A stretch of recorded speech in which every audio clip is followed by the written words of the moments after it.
যতই আমি কলকাতার মাস্টারমশাইয়ের কাছে গান শিখি না কেন, গায়ের মাস্টারমশাইয়ের ছাত্র জয়ন্তর সঙ্গে গানের প্রতিযোগিতায় নামার দুঃসাহস আমার নেই। শুধু আমার কেন, এ গায়ে বোধহয় কারোরই নেই। আমি আপনাদের কাছে 1 বছর সময় চেয়ে নিচ্ছি, যাতে গায়ের মাস্টারমশাইয়ের কাছে গান শিখে আমি ওর সঙ্গে প্রতিদ্বন্দ্বিতা করতে পারি। আসি।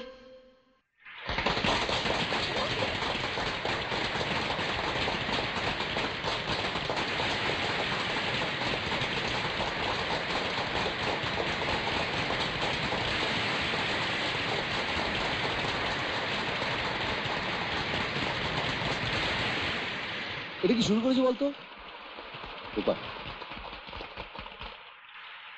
আজকের প্রতিযোগিতায় কে প্রথম হয়েছে তার রায় আশা করি কলকাতার মহামান্য বিচারকদের কাছ থেকে আমাদের নিতে হবে না। আপনাদের স্বতঃস্ফূর্ত উল্লাসই বলে দিয়েছে কে প্রথম হয়েছে। এসো জয়ন্ত।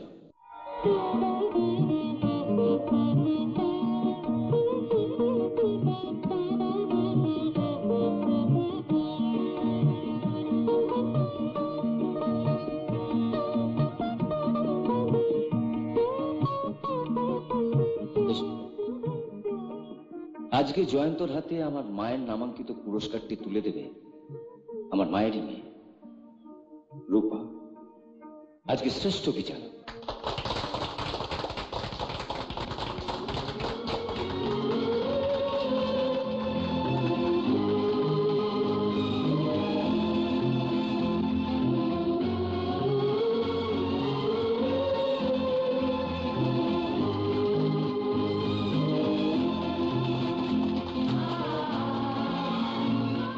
যে এত আনন্দ আছে, আমি খুব খুশি হয়েছি। আরো বেশি খুশি হয়েছি তুমি গায়ের মাস্টারমশাই সম্মান বাঁচিয়েছো বলে। তুমি বড় হও, আরো অনেক বড় হও। কি লজ্জার কথা, রতিনদা তো রাগ করে চলেই গেল। তোমার রতিনদার 14 গোষ্ঠীর ভাগ্যি ভালো যে রূপা বুদ্ধি করে শেখানো গানটা গায়নি। যদি গাইতো তাহলে গ্রামের লোকেরা তোমার রতিনদাকে কুটের মালা পরিয়ে ঠেলা গাড়ি করে কলকাতা পাঠিয়ে দিত। তুই থাম, ঘরের শত্রু বিভীষণ। যাব পরের বউকে নিয়ে টানাটানি করতে গিয়ে রামের প্যাদানিতে রাবণ হলো, আর দোষ হলো বিভীষণের। তোর ব্যাপারে যাওয়াই উচিত হয়নি। যার বোন সেই যখন। দাদার এখানে দোষ কোথায়? আমার মনে হয়েছিল আমি জয়ন্তর ধারে কাছে যেতে পারবো না, তাই গাইনি। সেটা আগে বললেই পারতিস। শিলটা ঘরে থাকবে ভেবে 5 ভরি সোনা দিয়ে তোর মায়ের নামটা খোদাই করেছিল। গেল সোনাটা। সোনা? হ্যাঁ বাবা, পাক্কা সোনা।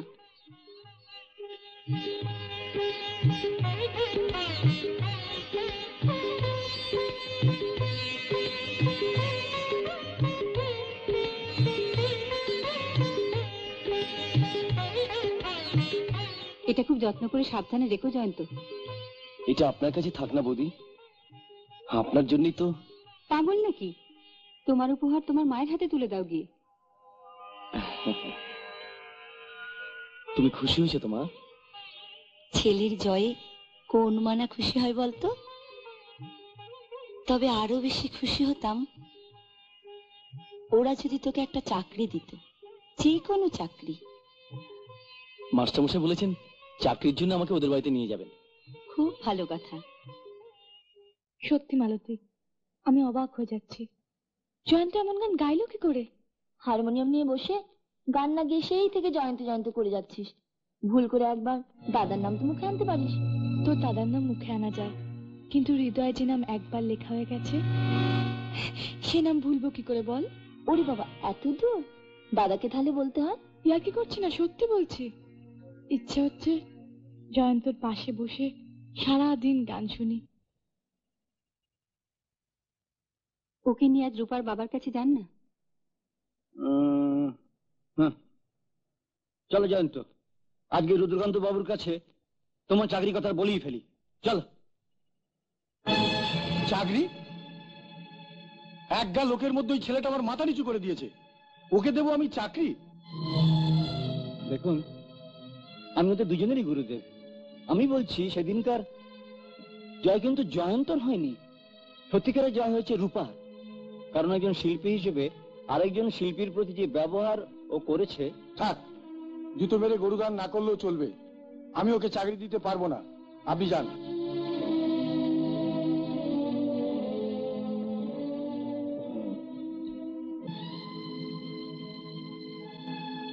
চল রান। কাকাবুর কথা কিছু মনে করবেন না, আপনি ওকে অফিসে পাঠিয়ে দিন, আমি চাকরি দেবো। ও আমাদের অপমান করেছে আর তুমি? হ্যাঁ কাকাবু, গায়ের ছেলে বিপদে পড়েছে, আপনি তো দেখবেন। তুমি 11টার সময় অফিসে চলে যাও।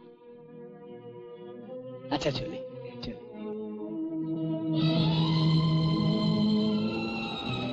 তুমি ওকে? হ্যাঁ, কাজে নিচ্ছি। এবার আমি কাঁটা দিয়ে কাঁটা তুলবো। ইয়েস, কি নাম? জয়ন্ত? পাঠিয়ে দিতে বলো। পাঠিয়ে দিন।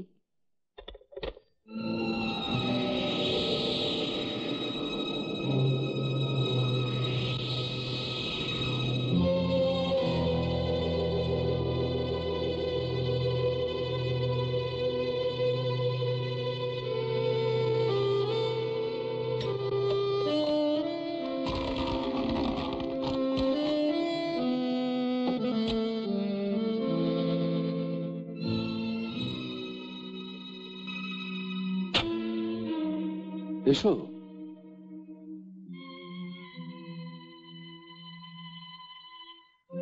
ধরো।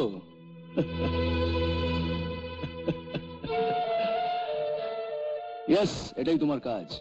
আমি যখন যা চাইবো আমাকে তাই এনে দেবে, আমি যখন যা বলবো মুখ বুঝে তা করবে। রাজি? তবে আরো বেশি খুশি হতাম ওরা যদি তোকে একটা চাকরি দিত, যে কোনো চাকরি।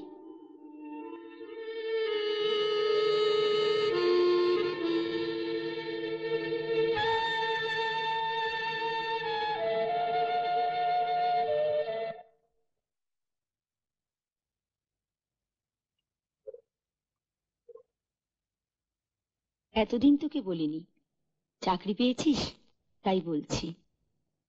মাইনে পেলেই আমার জন্য একটা ডাক্তার ডেকে আনিস তো বাবা। ডাক্তার? কেন মা? বুকের বাঁ পাশটা বেশ কিছুদিন ধরে ব্যথা করছে, টাকা পয়সা নেই, তুই চিন্তায় পড়বি তাই বলিনি বাবা। হ্যাঁ রে, অফিসে কি কাজ করতে হয় বললি না তো? বেয়ারা? তুমি বেয়ারার কাজ নিয়েছো?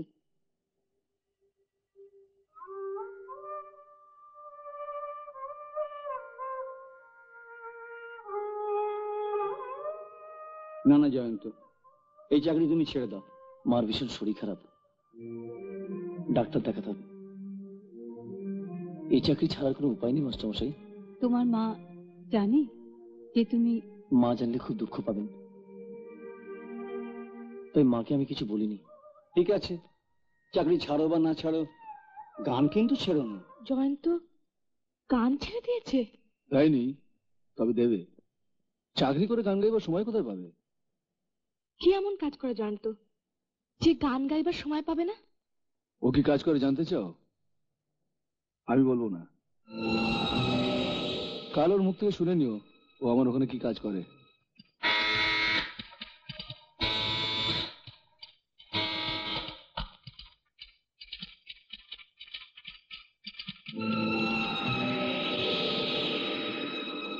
এদিকে এসো।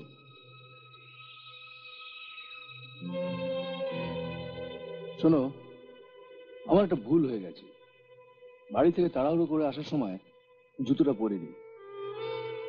তুমি একটা কাজ করো, তুমি আমার এই চটি দুটো নিয়ে রূপাকে বলবে, বুঝলে? রূপাকে বলবে ও যেন আমার জুতোটা তোমায় দিয়ে দেয়।